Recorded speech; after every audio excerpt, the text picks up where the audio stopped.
Oi pessoal, tudo bem? Eu sou o Gustavo, esse é o canal Redes e Poder no Sistema Internacional e hoje a gente vai falar sobre empresas militares privadas ou empresas militares de segurança privadas. O que elas são, quais as consequências delas para o sistema internacional, por que elas surgiram e principalmente porque elas têm tanta influência na definição de diferentes tipos de estratégias de segurança ao redor do mundo. Bom, pessoal, o tema das empresas militares de segurança é um tema já não muito recente com relação à atuação dos países ao redor do mundo, mas ele é um tema que sempre fica mais ou menos na marginalidade, né? Um tema que não é muito bem debatido com profundidade. Até porque é difícil a gente abordar essa questão, abordar o que são essas empresas, porque na verdade elas acabam entrando de uma forma ou de outra numa lógica muito maior e que está relacionado tanto a aspectos econômicos como a aspectos estratégicos ou políticos pelos quais os principais países ao redor do mundo têm passado aí nas últimas 30 décadas, dos anos 90 até aqui mais ou menos. Bom, vamos começar com a definição do que é uma empresa privada de segurança ou uma empresa privada militar. Para isso, obviamente, eu sempre recomendo, né, o Dicionário de Segurança e Defesa, organizado pelos professores Hector Luiz Sampierre e Marina Gisela Vitelli, né, publicado pelo Unesp em 2018, que é sempre uma ótima referência, né, e no qual tem um verbete escrito pelo Cauê Rodrigues Pimentel e pelo Tomás Oliveira Pauliello, sobre empresas militares. Eles usam o termo empresas militares e de segurança privada. Esse aspecto com relação à terminologia eu vou recuperar daqui a pouco, porque ele vai ter, de uma forma ou de outra, uma influência bem grande para aquilo que a gente pretende, de uma forma ou de outra, analisar. Bom, o que eles dizem? Eles falam que empresas militares de segurança privada são companhias de capital privado que atuam direto ou indiretamente em atividades relacionadas ao uso da força coercitiva. Essas empresas oferecem serviços de segurança armada, transporte, alimentação, treinamento militar, manutenção e operação de sistemas de armas, instalações prisionais, bases militares, funções de inteligência, consultoria estratégica e outras atividades correlatas ao uso da força.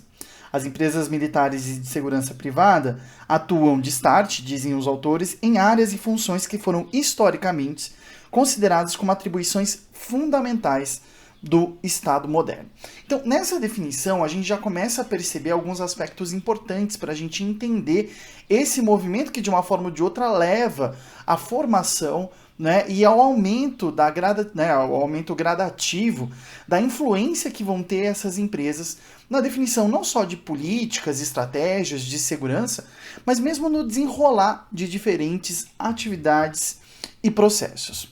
Bom, esse fenômeno, digamos assim, que são as empresas privadas militares, eu vou usar esse termo para ficar mais fácil, tá? O termo, de novo, né, que o Cauê Pimentel e o Tomás Pauliello usam aqui, é empresas militares de segurança privada, porque há duas questões aí, né? Porque quando a gente fala de empresas militares privadas, de repente esse conceito pode ficar um pouquinho mais restrito, né? E está relacionado somente com as empresas que, de uma forma ou de outra, atuam diretamente com as forças militares dos países.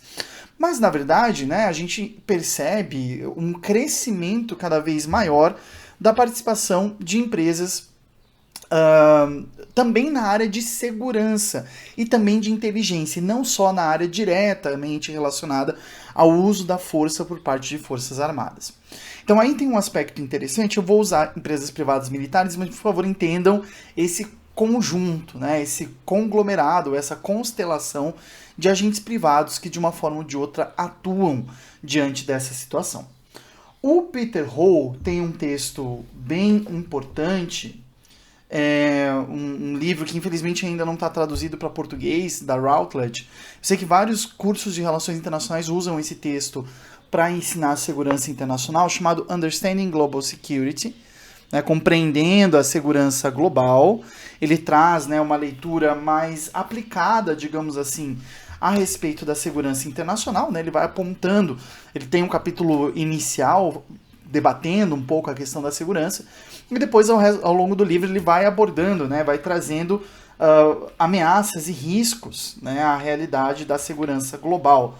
Né? Então ele pega ali a questão militar, a questão de atores não estatais, economia, identidade de sociedade, meio ambiente, saúde, natureza, acidentes, grupos criminosos, enfim. É porque ele é um livro didático mesmo, ele é voltado para essa discussão. E ali na página 55, quando ele está discutindo as ameaças militares à segurança, né, a partir dos estados, ele chega a falar a respeito das empresas de segurança privada. Ele vai falar o seguinte, porque há uma discussão importante que o Cauê Pimentel e o Tomás Pauliello fazem ali também no verbete deles, dessa discussão e dessa percepção a respeito da diferenciação importante entre mercenários e empresas privadas de segurança. Ainda que essa distinção, assim como várias questões relacionadas a essas empresas de segurança privada ou militares, né, esteja sempre numa área muito cinzenta, né? A definição mais clássica de mercenários seriam aqueles que vendem o seu uso da força em cenários já conflitivos, que já tem algum tipo de conflito acontecendo, e que ali vão, de uma forma ou de outra, buscar obter algum tipo de lucro ou algum tipo de privilégio diante da prestação de serviço enquanto combatentes, né? Ou enquanto fornecedores de treinamento para combatentes desses conflitos que já existem. As empresas privadas militares, elas têm uma diferença porque elas são negócios legalmente constituídos. Digamos assim, num termo bem em português, né, que não é a realidade ao redor do mundo, mas falando em pleno português, são empresas que têm CNPJ, elas estão registradas, elas estão ali presentes e elas fazem parte de um mercado global, inclusive interconectando-se e obtendo a sua principal fonte de financiamento por meio do mercado financeiro, com venda em ações, né, e outras questões. Pensando sobre isso, Peter Hall vai falar o seguinte: alguns estados, né, resolveram chamar empresas, forças privadas ou de freelancers, né, militares em tempos de emergência, melhor, ao invés de recorrer ao custo de construir e modernizar de forma constante suas próprias forças armadas. Os governos de países, e aqui é um conceito bem do norte geopolítico, né, de estados fracos, instáveis ou falidos, como a Serra Leoa, Costa do Marfim, Angola, Papua Nova Guiné, recrutaram de empresas militares específicas, como a Sandline International e a Executive Outcomes, serviços, né, recrutaram serviços e pagaram para eles, para ajudarem eles a lidarem com as suas insurgências civis. Adicionalmente, porém, países poderosos também têm crescentemente buscado soluções privadas para questões militares, para solucionar problemas militares. Os Estados Unidos, vai dizer o Peter Hall, recrutou cerca de 30 mil guardas e analistas de 50 empresas privadas de segurança entre 2004 e 2011 para ajudar na sua ocupação com relação ao Iraque. Esse desenvolvimento abre um campo minado jurídico, já que os membros dessas companhias privadas estão fora daquilo que definem as regras internacionais do direito público da guerra. Um problema que se tornou cada vez mais aparente no Iraque, com diversas acusações de uso excessivo da força apontado contra empresas privadas de segurança que tiveram, as quais foram garantidas certas imunidades de accountability, digamos assim, né, de responsabilização, para que elas pudessem performar, né, as suas atividades que tinham sido contratadas pelo governo dos Estados Unidos. Então a gente tem, de uma forma ou de outra, uma presença muito importante dessas empresas militares privadas enquanto agentes diretos da atuação hoje em dia, não apenas de pequenos países, ou até meio como mercenários contratados de uma forma ou de outra, mas também incrustados nos regimes econômicos, políticos e militares de países do norte do mundo. né? No norte geopolítico, digamos assim. E esse aspecto ele é um aspecto importante, porque vejam, voltando aqui no verbete do Dicionário de Segurança e Defesa, a gente vai ver que quais são as funções, digamos assim, dessas empresas. O que fazem as empresas privadas de segurança ou empresas militares de segurança? Trabalhando com a divisão feita pelo Peter Singer, num texto de 2008, o Cauê Pimentel e o Tomás Paoliello vão falar o seguinte: existem 4 tipos de funções executadas por empresas de segurança privadas. No primeiro nível estão as provedoras militares, empresas que atuam no ambiente tático e no cenário de combate.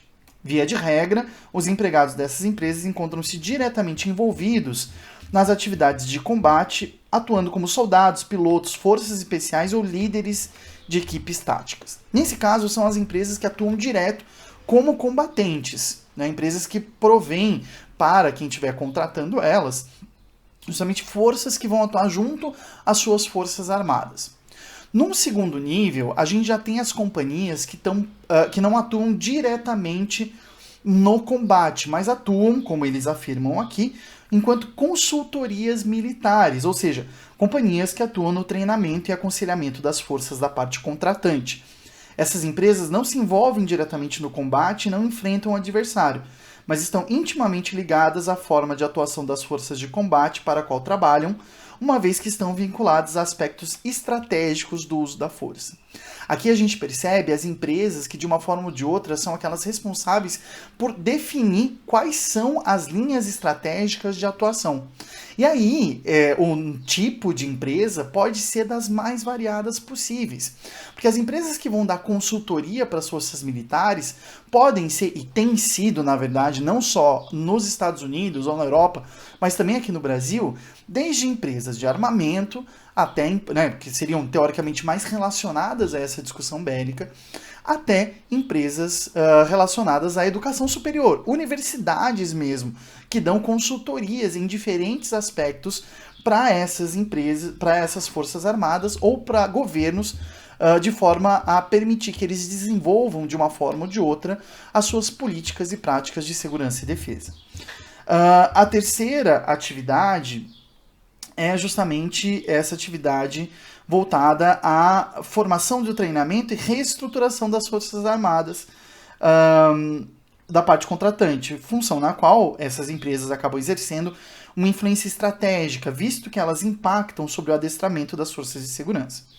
O último aspecto é o aspecto mais operacional, logístico, né, que eles vão chamar de empresas de apoio militar, ou seja, as empresas que atuam na área de logística, transporte, inteligência, apoio técnico e suprimentos, ou seja, funções de suporte aos esforços militares.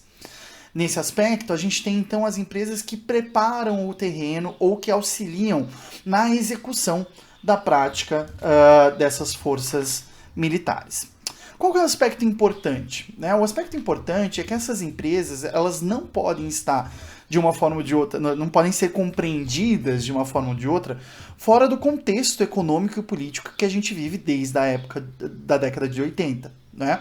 A gente tem um aspecto fundamental que é o fato de que o fim da Guerra Fria gerou em muitos países a desmobilização de forças armadas.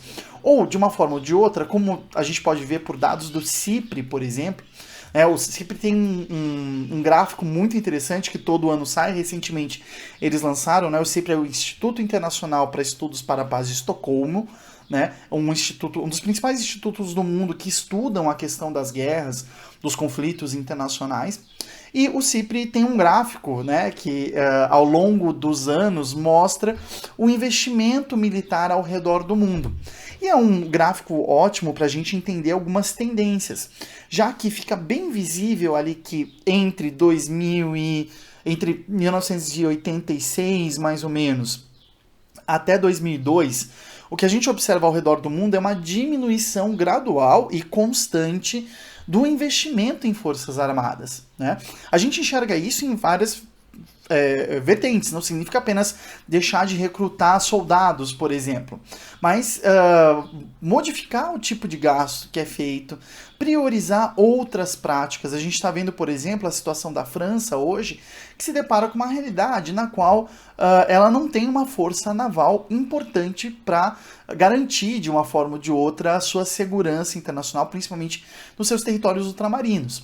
É isso que está mobilizando, inclusive, grande parte da aposta do governo britânico no investimento em indústrias de estaleiros, né, de comércio internacional e agora, mais recentemente, na formação do AUKUS, né, o Pacto de Produção de Submarinos Nucleares entre o Reino Unido, os Estados Unidos e a Austrália. Então, o que a gente percebe é que há um envolvimento importante dessas empresas de segurança privada militares também com o contexto econômico. Ao mesmo tempo em que há essa previsão, né, um impacto, digamos assim, dessas políticas neoliberais depois da década de 80, ela também está relacionada, né, a existência dessas empresas também está relacionada com uma mudança estratégica, que é justamente a chamada revolução nos assuntos militares. Da outra série de livros que sempre bate carteira aqui no canal, né, o Manual de Geopolítica e Geoestratégia, do professor Pedro de Pesará Correia, aqui na edição da edições 70, né, fala a respeito disso quando ele vai pensar justamente nas modificações do tipo de guerra que é realizado ao longo do tempo, né? E ele vai falar justamente, né, o fim da Guerra Fria, o impacto naquilo que alguns chamam, eu não gosto muito desse termo, mas alguns chamam de novas guerras, né? Que é justamente a mudança dos paradigmas a respeito das alterações nos tipos de combate violento que a gente tem ao redor do mundo a partir dos anos 80 e principalmente a partir dos anos 90, né? O que ele aponta é o papel de novos atores também, que vai influenciar de uma forma ou de outra essa questão, falando o seguinte: a guerra deixa de ser um exclusivo de forças armadas institucionais ou de forças irregulares de expressão nacional, uns e outros instrumentos da política. É o fim, diz o professor Pedro de Pesará Correia, do conceito weberiano do Estado como detentor do monopólio da violência organizada, proliferando grupos terroristas profissionais, bandos armados, novos mercenariatos de empresas privadas de segurança e serviços militares. Esses novos agentes, usando novas tecnologias, arrastam novos equipamentos, novas estruturas, dão lugar a novas doutrinas, novos métodos, novas atitudes. A intervenção militar das grandes potências contra essas ameaças difusas, mal identificadas, é hoje dominada por princípios em que predominam a rapidez, a superioridade relativa avassaladora, a precisão, a segurança, o que quer dizer que as grandes potências só se envolvem numa guerra se tiverem certeza de a resolver rapidamente e correndo um mínimo de riscos. Diz aí o professor Pedro Pesará Correia, né? O princípio da segurança, assim interpretado, traduz-se na preocupação de não sofrer baixas nas unidades combatentes, o chamado princípio das baixas zero, que tem efeitos perversos, pois baixa zero nos combatentes traduzem-se no aumento de baixas e danos nos não combatentes, eufemisticamente chamados de danos colaterais. Esse aspecto neoliberal, ele é muito importante, porque ele soma os dois processos. A redução do engajamento direto dos estados na execução, formação, transformação das suas próprias forças armadas, mas também a criação do fenômeno da interconectividade entre o setor privado e o setor militar, que não é recente, mas agora de uma outra forma. Não se trata mais do complexo industrial militar do século XX, de produção de equipamentos, de produção de tanques, enfim, apenas o fornecimento de produtos materiais para as Forças Armadas. Mas, inclusive, como nós estamos observando no Brasil hoje, a criação de empresas relacionadas ao tema de segurança por parte de ex-agentes das Forças Armadas, das Forças de Segurança, que vão se retroalimentando dos recursos que discricionariamente cada estado vai prover para essa área de defesa ou de segurança do seu aspecto. Nesse sentido, que parece que o livro do Grégoire Chamayou, Teoria do Drone, aqui na edição ainda da infelizmente falecida Kozak Naif, de 2015, traz uma boa leitura a respeito dessa questão né, da baixa zero de mortalidade, e o desenvolvimento do drone, envolvendo aí, vejam, outros setores, né, o setor de GPS, o setor de inteligência, por parte de empresas privadas, que levanta uma série de discussões a respeito do papel que cumprem essas empresas. Para a gente refletir, então, de forma final, né, eu acho que é importante a gente citar o fato de que essas empresas militares de segurança, de uma forma ou de outra, alteram a lógica de construção do tipo de uso da força e o tipo de engajamento que os países vão ter com relação aos temas que aparecem para eles como ameaças e riscos ao redor do mundo. E isso acaba interferindo na forma como elas acabam, como esses países acabam atuando, mas a forma como essas empresas têm, de uma forma ou de outra, benefícios, né, privilégios, acabam não respondendo como empresas comuns e se retroalimentam a si e aos interesses dos estados, principalmente aqueles setores que a gente conhece como falcões da guerra, né? Aqueles setores mais neoconservadores, setores mais relacionados a políticas de mão dura e ao engajamento militar, sem aumentar o custo direto de vidas para o Estado. Porque as empresas militares de segurança privada têm esse caráter. Elas prometem para os agentes estatais o fim da sua responsabilização, porque não são mais mortos dos seus exércitos nacionais que vão aparecer, e sim contratados, empregados, enfim, das empresas. Né? Isso muda o caráter político profundo dessa discussão. Então, bom, haveria muito mais para falar, né? A literatura, embora não seja muito antiga, ela é muito ágil, né? E recomendo fortemente acompanhar as publicações da plataforma Cipó, também da minha querida amiga Adriana Abdenur, da Mayara Fole, da equipe inteira da plataforma Cipó, que tem feito um pouco esse debate por meio da discussão sobre armas não letais, o uso de armas não letais em campos de uso da força por parte dos estados. Então é isso, gente. Acho que por hoje a ideia era fazer um vídeo também um pouquinho mais espontâneo sobre esse tema, que é um tema tão importante. Tá bom? Um abraço e até sexta.